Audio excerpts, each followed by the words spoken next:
Dans les 10 commandements, les 5 premiers sont des commandements envers Dieu et les 5 derniers envers les hommes.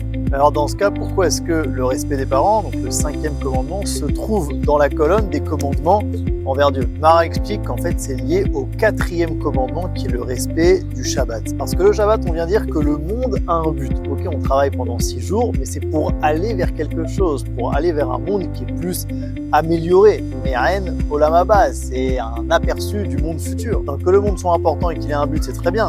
Mais est-ce que moi je suis important et est-ce que moi j'ai une mission sur Terre? Et ben c'est ça qu'on apprend du respect des parents. Respecter ses parents, c'est prendre conscience que chacun de nous est arrivé exactement au bon endroit. C'est le Créateur du monde qui nous a mis précisément chez ces parents-là. On a été voulu, on a été désiré. De la même manière qu'on est important et unique pour nos parents, on prend conscience qu'on est important et unique pour le Créateur. Donc c'est en respectant ses parents qu'on prend conscience que Dieu a non seulement un projet pour le monde, mais aussi pour chacun d'entre nous de manière très précise. C'est donc pour ça que ce commandement, en plus de concerner notre lien avec nos parents, concerne aussi notre lien avec Dieu et même avec nous-mêmes. Maintenant, pourquoi c'est écrit si clairement que celui qui respecte ses parents, on lui allonge les jours de sa vie? Peut-être parce que celui qui prend conscience qu'il est important, qui prend sa vie au sérieux, qu'on a une attente de lui, et pour lui chaque jour sera important, il va essayer de rentabiliser son temps au maximum et quelqu'un comme ça, on a envie de lui allonger ses jours.